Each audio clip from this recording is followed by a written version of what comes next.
여기 계신 대부분의 분들은 아마도 믿음의 여정을 걷는 분들일 것입니다.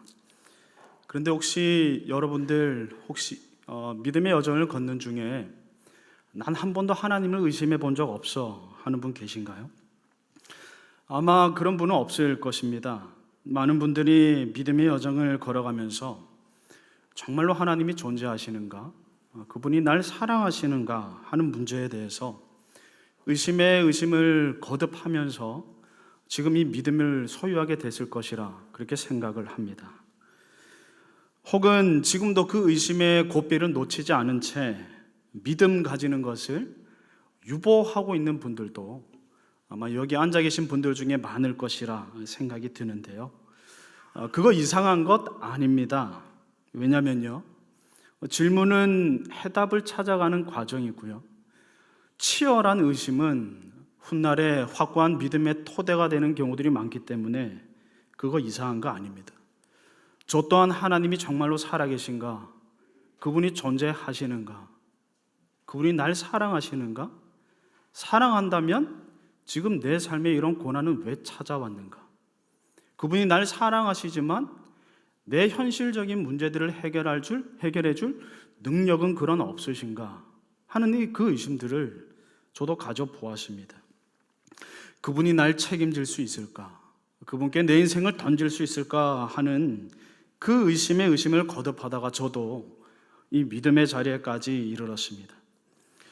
그러나 여러분, 우리의 믿음의 여정을 들여다보면 그 믿음을 소유했다고 해서 그 믿음이 고정되는 것은 아니더라고요. 그분의 존재와 그분의 사랑과 그분의 능력을 믿는다 하지만 살아가면서 이따금씩 찾아오는 고통과 시련 속에서 우리의 믿음은 흔들리기도 하는 법입니다. 강렬한 종교 체험하고 주님 여기 있는 것이 좋습니다, 그렇게 고백하다가도 전후좌우 그 어디에도 주님을 만날 수 없을 때가 우리 인생 중에 찾아오죠. 가슴에 불이 안긴 것 마냥 뜨거운 종교 체험을 하다가도 어느 날 얼음장처럼 차가워져 버린 나의 내면을 발견하기도 합니다. 그분이 손에 잡힐 듯 분명하다가도요, 자욱한 안개 속을 걷는다라는 느낌을 우리 신앙의 여정, 믿음의 여정을 걸어가면서 많이 겪지요. 십자가의 성 요한은 신앙생활, 이 믿음의 여정 중에 찾아오는 이러한 의심과 의혹, 고민, 신앙의 우울감, 신앙의 낙심, 그 순간들을 가리켜서 영혼의 어두운 밤을 지나고 있다, 그렇게 표현을 했습니다. 그러면서 덧붙이기를 이 시간들은 칠흑 같은 어둠 속에서 출구를 찾아 나아가는 여정이라고 설명을 했지요. 요약하자면 믿음이라는 것은 한 번 소유하면 그것으로 끝나버리는 어떤 물건이 아니라는 것입니다. 믿음은 마치 살아있는 생명과도 같아요. 그래서 우리가 처해 있는 상황, 어떤 조건, 어떤 컨텍스트 속에서 우리가 가지고 있는 믿음은 커지기도 하고요, 우리가 가진 믿음은 아주 작아지기도 합니다. 그런 변화를 겪는다는 것입니다.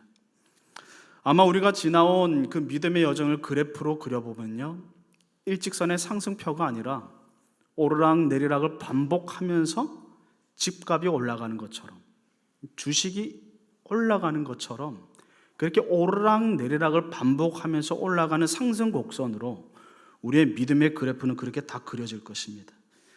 저 자신도 그렇지만 저는 사역을 하면서 영적 순례의 여정을 걸으면서 믿음의 반등과 추락을 반복하며 어느 순간 성숙한 믿음의 자리로 다다르는 그런 성도들을 만나보았습니다. 그리고 거기에서 저는 한 가지 공통점을 발견했어요. 그것이 뭐냐면 그 성숙한 믿음의 여정에 다다른 그들 옆에 공동체가 있었다는 것입니다. 그들은 혼자가 아니었습니다. 그들 옆에는 낙심에 빠진 그 사람들을 붙들어주는 공동체가 있었고요, 인생의 큰 슬픔에 빠진 그 사람에게 따뜻한 위로의 손길을 건네주는 공동체가 있었습니다.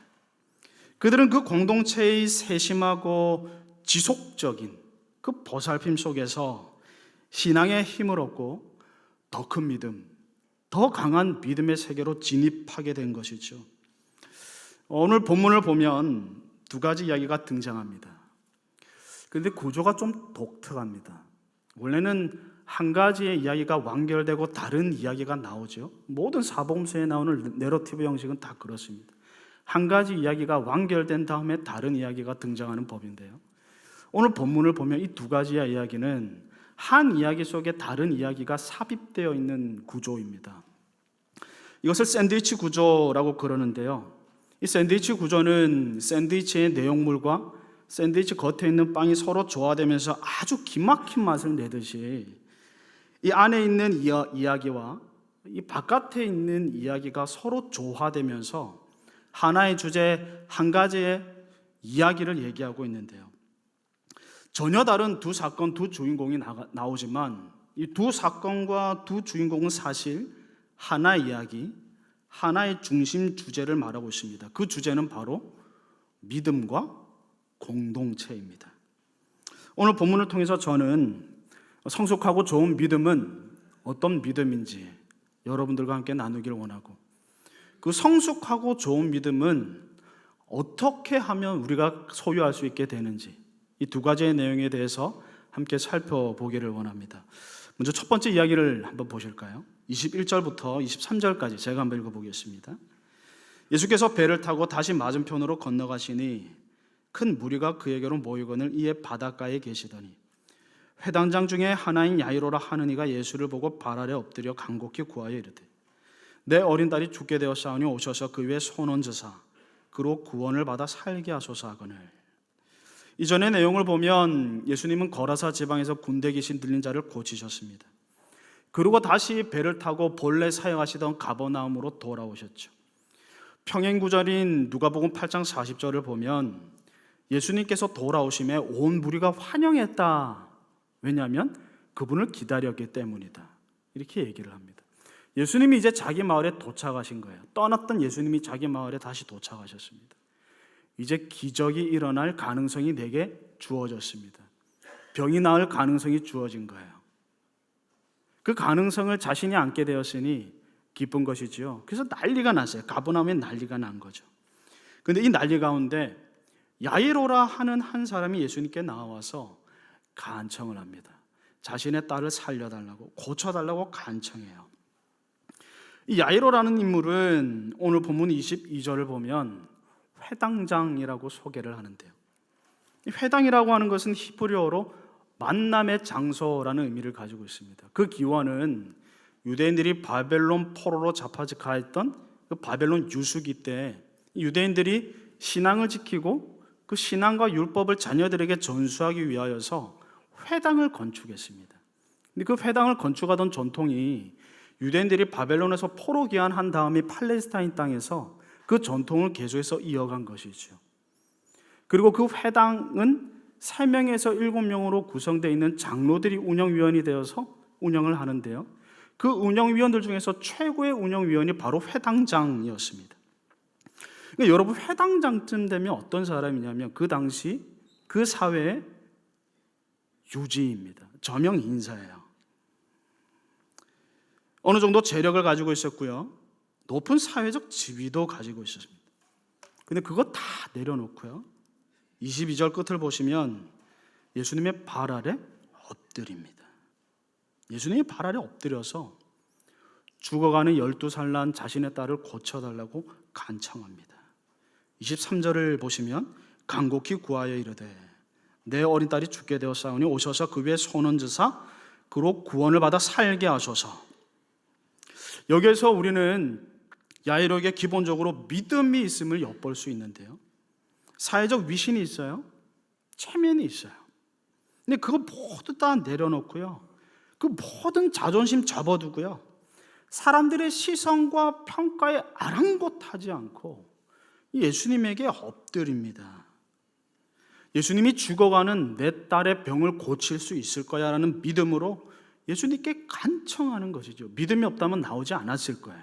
나왔으니 일단은 믿음이 있는 거예요. 분명히 야이로에게 믿음이 있습니다. 여러분, 가만히 들여다보면 이 야이로가 가진 믿음은요, 온전한 믿음이 아니었습니다. 우선 그가 가지고 있는 믿음에는 조건이 붙어 있습니다. 조건이.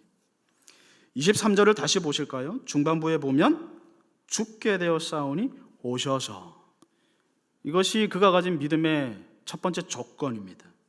예수님이 오셔야 합니다.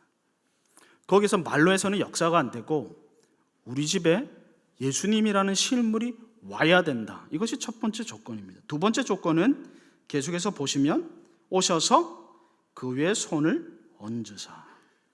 예수님이 오셔서 내 딸의 환부위든 내 딸의 신체든 어쨌든지 안수는 해야 된다. 이것이 두 번째 조건이었습니다. 무슨 말이냐면 야이로는 지금 자신의 딸을 고쳐줄 능력이 예수님에게 있음을 믿어요. 믿었기 때문에 왔죠. 믿기는 믿는데 그 믿음은 제한선이 그어진 믿음입니다. 그리고 조건이 달려있는 믿음입니다. 와야 해. 와서 적어도 안수는 해야 돼 라는 이 두 가지 조건이 갖추어야지 병의 치료라는 결과가 작동되는 그런 믿음이 이 야이로가 가진 믿음이에요. 그래서 겉으로 보기에는 이 야이로가 가진 믿음이 진짜 믿음처럼 보이지만 사실은 소원과 간절함만 있는 믿음이었습니다. 부족한 믿음이었고 불완전한 믿음이었고 반쪽짜리 믿음이었죠. 어쨌든지 간에 그는 애타는 심령으로 예수님께 나아왔고 예수님은 그 야이로와 함께 이제 야이로의 집에 갑니다. 24절을 한번 보실까요? 이에 그와 함께 가실세. 야이로와 함께 가는 거예요. 그리고 주변에 있는 큰 무리들도 예수님께서 이제 회당장에 죽어가는 딸을 고친다.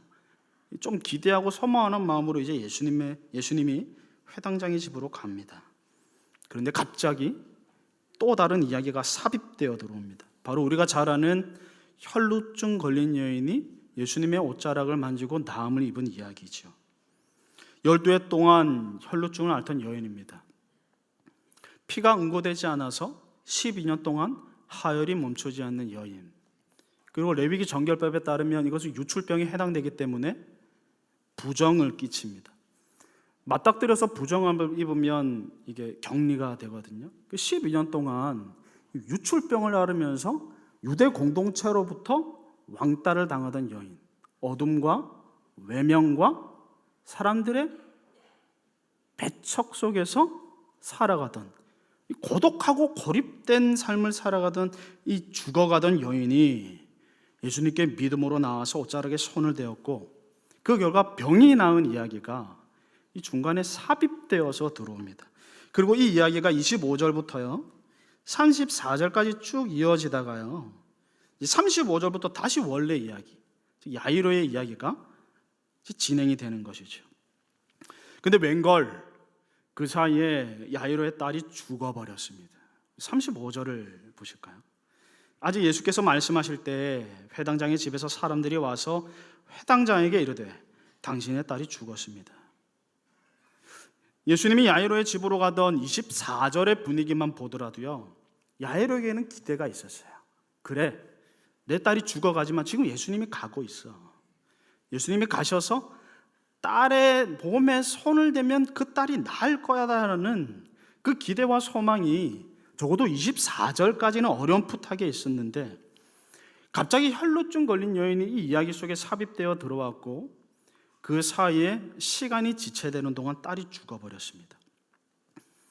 적어도 야이로가 가지고 있는 믿음의 차원에서는 예수님이 이제 필요 없어졌습니다. 필요 없어졌어요. 예수님이 와서 손을 얹어야 병이 나을 수 있다고 믿었는데 딸이 죽었으니까요 예수님이 오실 이유가 없죠. 예수님이 오셔서 손을 얹을 이유도 없는 거예요. 딸이 죽었으니까. 죽어가는 딸을 예수님이 살릴 수 있다. 오셔서 손 얹으면. 딸이 죽었으니까 예수님이 필요 없는 거예요. 그래서 집에서 온 사람들이 35절 끝에 예수님께 이렇게 얘기합니다. 당신의 딸이 죽었습니다. 어찌하여 선생을 더 괴롭게 하십니까? 이제 예수님 괴롭히지 말자는 거예요. 이제 예수님 필요 없다라는 거예요. 주인님이 가지고 있는 그 믿음의 차원에서 지금 현재 무언가를 결정을 내려야 될 때 지금은 예수님이 필요 없습니다. 이제 예수님 우리 집에 안 와도 됩니다. 여러분, 이때 종들로부터 이 얘기를 들었던 야이로의 감정, 그리고 그의 얼굴 표정을 한번 상상해 보십시오.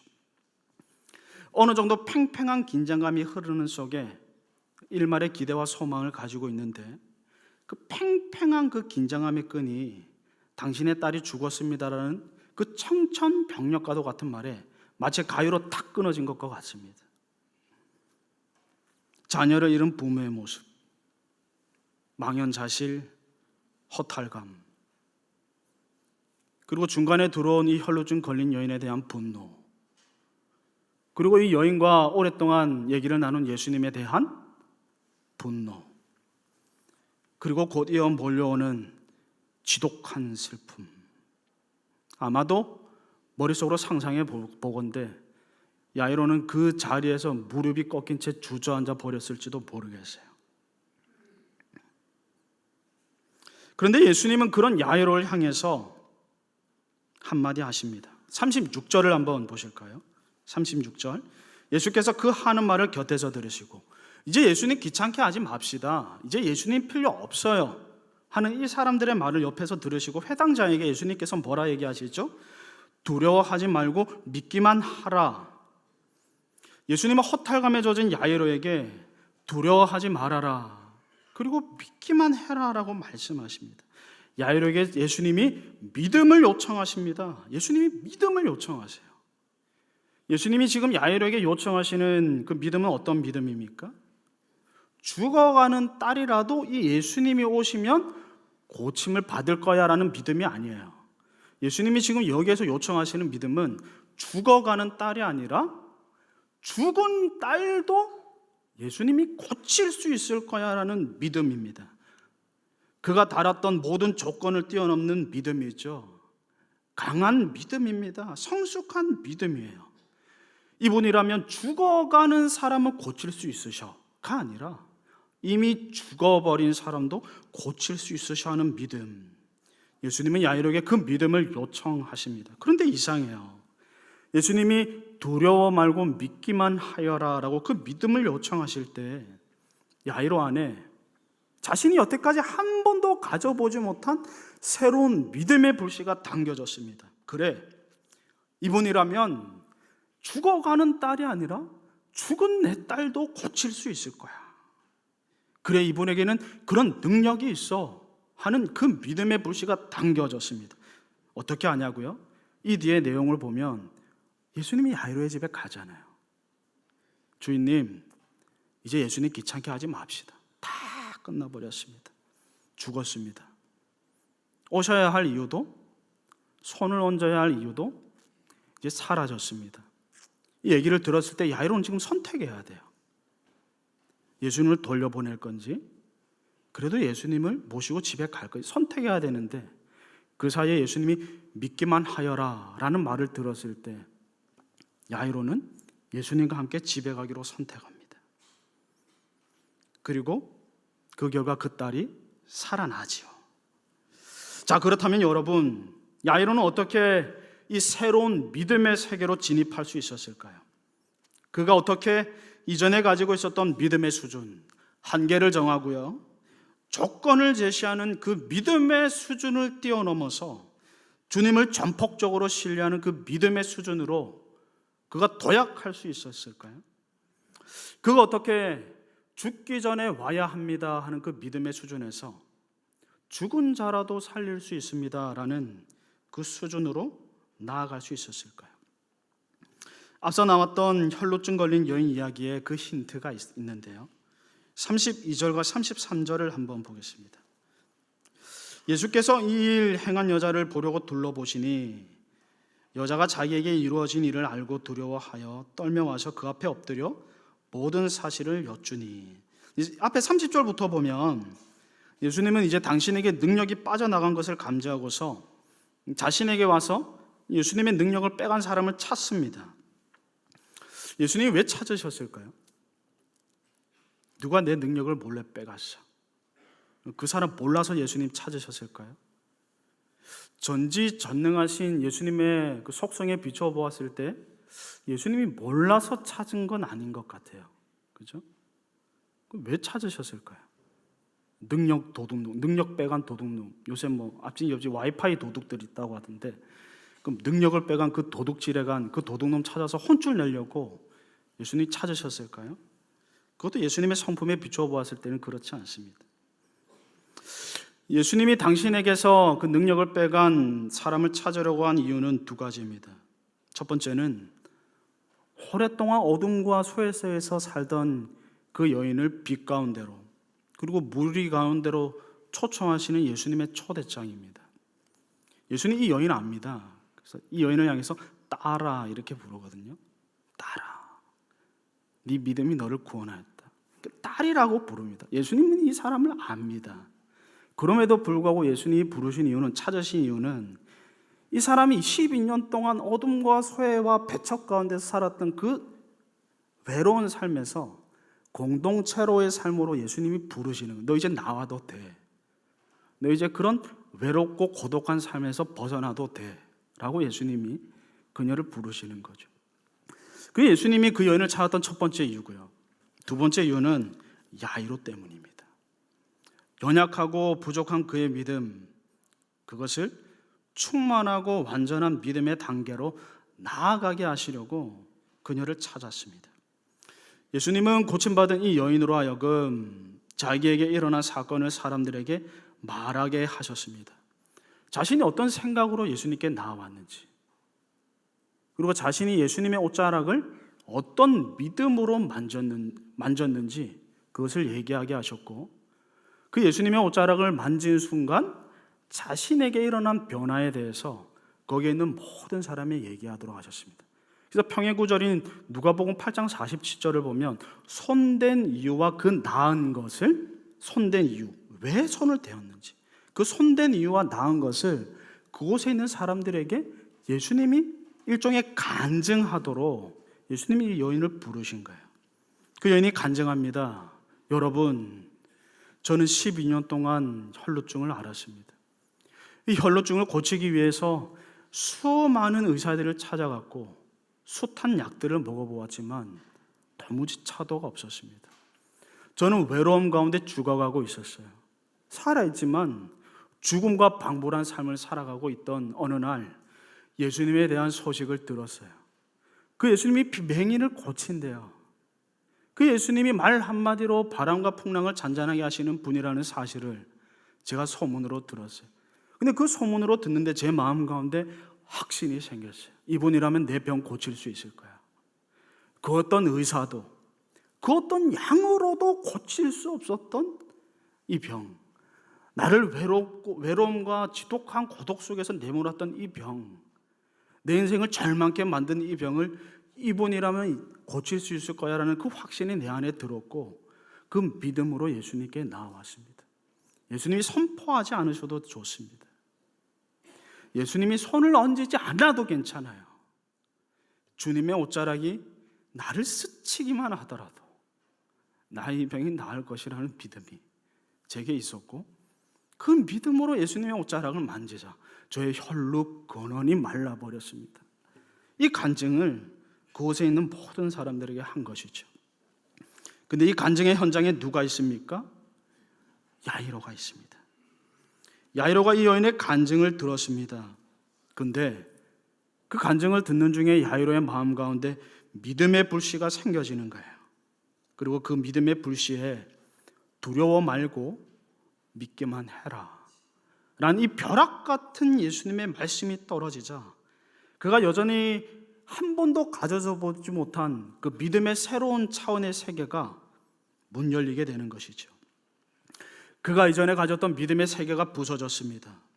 와서 손을 얹어야지 죽어가는 자가 살아난다라는 그 믿음, 제한이 그어져 있고 다양한 조건들이 덕지덕지 붙어있는 그 불완전한 믿음이 이 주님이 죽은 자도 살릴 수 있을 거야 라는 그 진보된 믿음의 세계로 그가 나아가게 된 것이죠.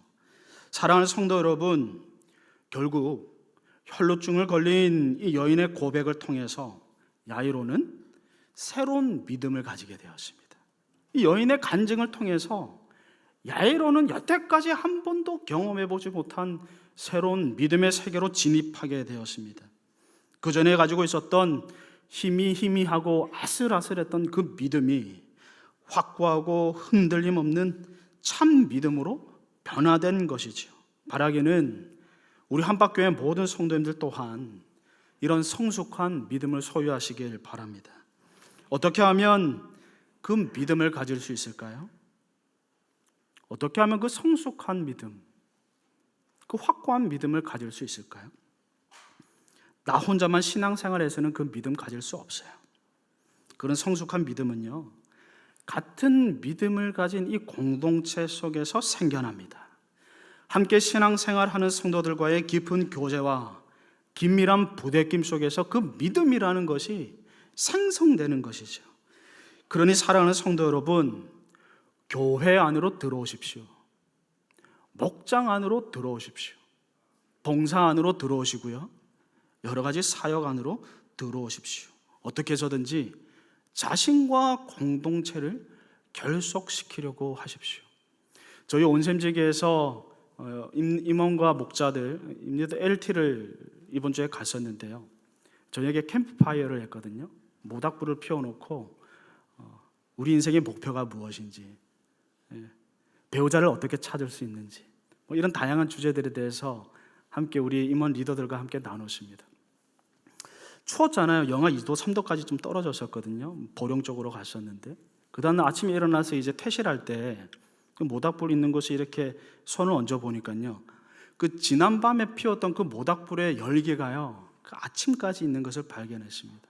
그게 공동체의 힘입니다, 여러분.